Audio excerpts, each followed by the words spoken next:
The problem of evil is not merely a failed argument. It's a revealing one. Every argument ultimately rests on first principles. Remove those foundations and the conclusions collapse with them. The problem of evil claims to deny the existence of perfect goodness while secretly borrowing that very goodness in order to define evil in the first place. It condemns the foundation while standing on it. It destroys the ladder only after climbing it. This is not merely an error in logic. It's a contradiction at the level of thought itself. Everyone makes mistakes. Honest thinkers discover them, acknowledge them, and correct them. Contradiction alone does not condemn a person. What matters is whether the contradiction is recognized and honestly confronted. But when someone continues to advance an argument that depends upon denying the very assumptions that make the argument possible, the issue is no longer simple error. It becomes a habit of reasoning in which conclusions are protected at the expense of consistency. The implications reach far beyond the problem of evil. Reason is not merely a tool for winning debates. It is the foundation of trust between rational people.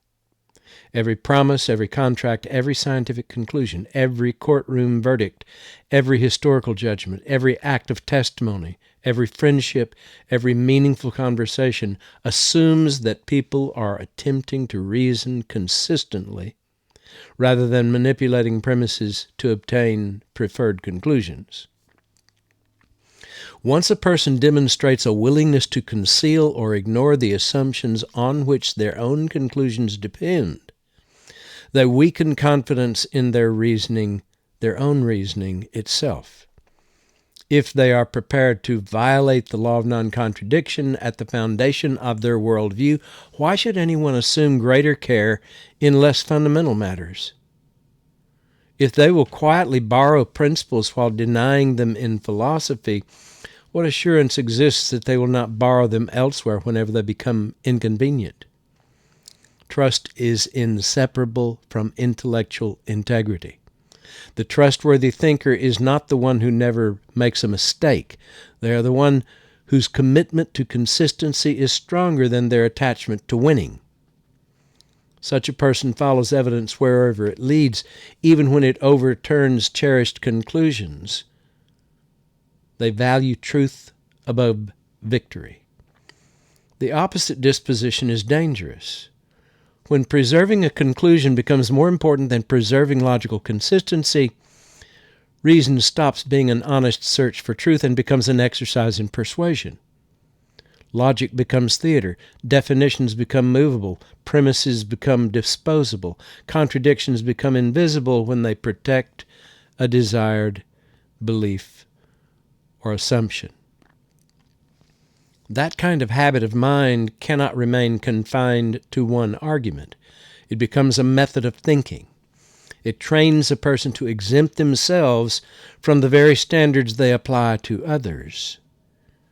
It permits them to demand consistency while practicing inconsistency, to require proof while exempting their own assumptions from examination, and to criticize conclusions while shielding their own premises from scrutiny. It is intellectual special pleading elevated into a worldview. And the problem of evil illustrates exactly this tendency. Its advocates ask you to accept the reality of evil while denying the only standard capable of giving evil objective meaning in the first place.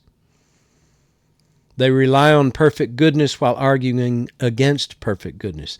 They appeal to an objective moral reality precisely while they try to eliminate it.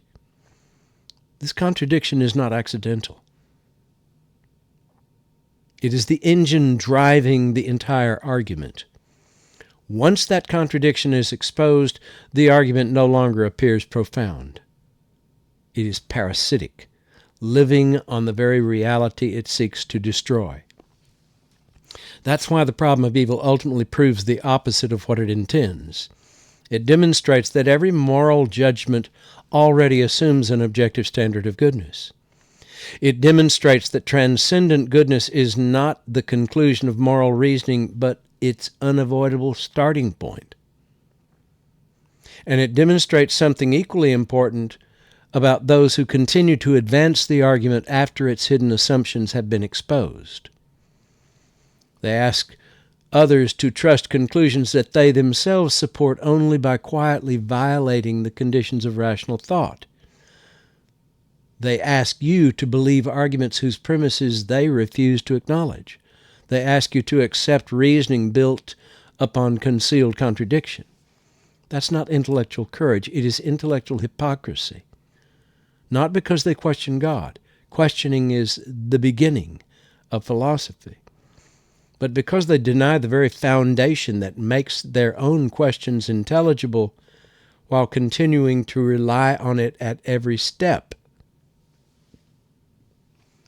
They stand on moral ground that they insist does not exist. They borrow a standard they refuse to acknowledge.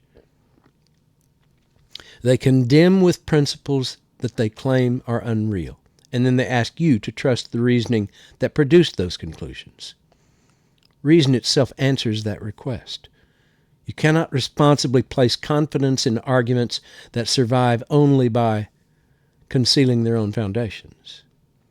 You cannot entrust your judgment to reasoning that denies the very principles it must assume in order to function.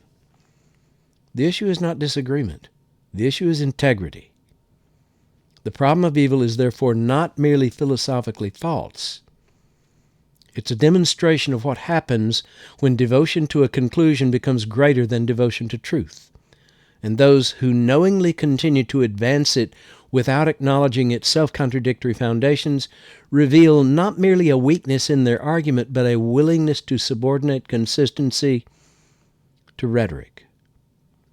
And that's why the alleged problem of evil ultimately says far less about God than it does about the intellectual character of those who continue to advance it in exposing the contradiction within the argument. One exposes the contradiction within the method of reasoning itself. And a method of reasoning built upon concealed contradiction is not merely mistaken.